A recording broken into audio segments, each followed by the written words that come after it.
So we got a 2005 F-250 come in here. PCM was bad, believe it or not. Got that taken care of. And then, of course, we had a noise in the engine, kind of a knock, squeak sound intermittently. And started digging into it to see what we could find. And I'll show you what we found. So we've got some bad lifters here, rollers on cylinder 1 and cylinder number 8. This is off of number 8, and as you can see there, it's pretty chowdered up. Pieces were coming off of it, and it's got a bunch of flat spots in it. Yeah, it rolls pretty good. This one here was off of number 1. It has some flat spots, and you see a flat spot right there. It's actually rolling pretty good too, and it doesn't feel, yeah, this one has some needles missing. So this one here doesn't appear, kind of let the weight of the roller hang down.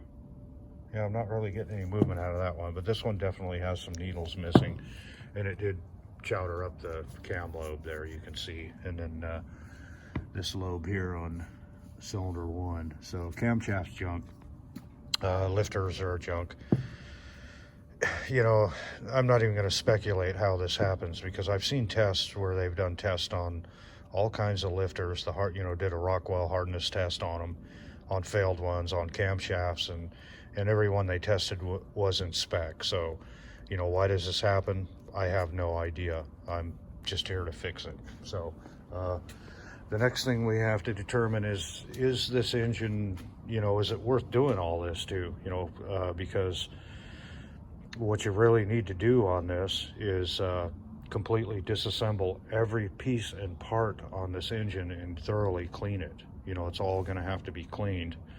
The block is going to have to be cleaned. The oil galleries for that feed everything, the lifters and whatnot, that all, I mean, every inch of this engine has to be cleaned out, every inside piece of the crankcase. And you know, it's a lot of work to do that.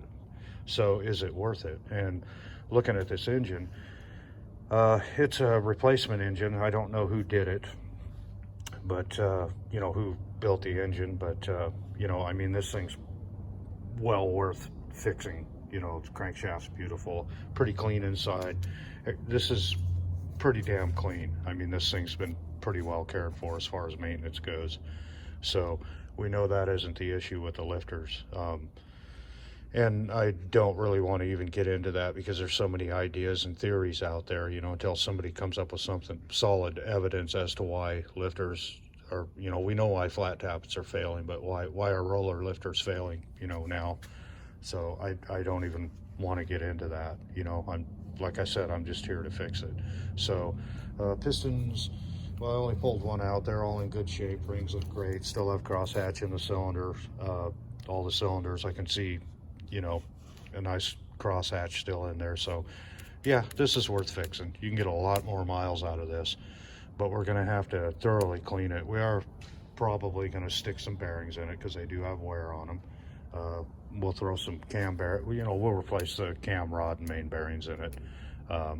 You know, start out fresh with that. And then new gaskets, new oil pump. Amazingly, it did not hurt. It did chowder up the oil pump gears a little bit. You know, something obviously went through there, but I didn't find any needles in it anywhere. And the only metal that I found in it really was in the oil filter, and very little metal. But you know, regardless, we're still going to have to clean everything up and you know, get her all put back together. So that, yeah, this is worth it. We can get a lot more miles out of this thing. It's just needs to be cleaned up and put back together with love and care, and a new camshaft and a new set of lifters, and it'll be ready to rock and roll again.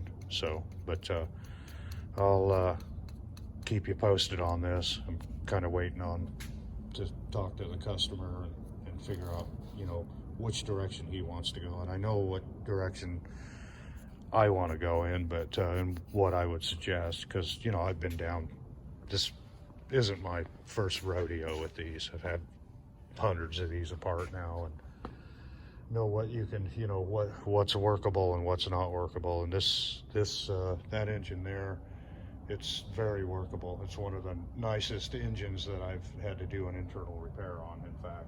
So we get this all squared away and it'll be a good runner again, and you'll get a lot more miles out of it. So anyway, that's it.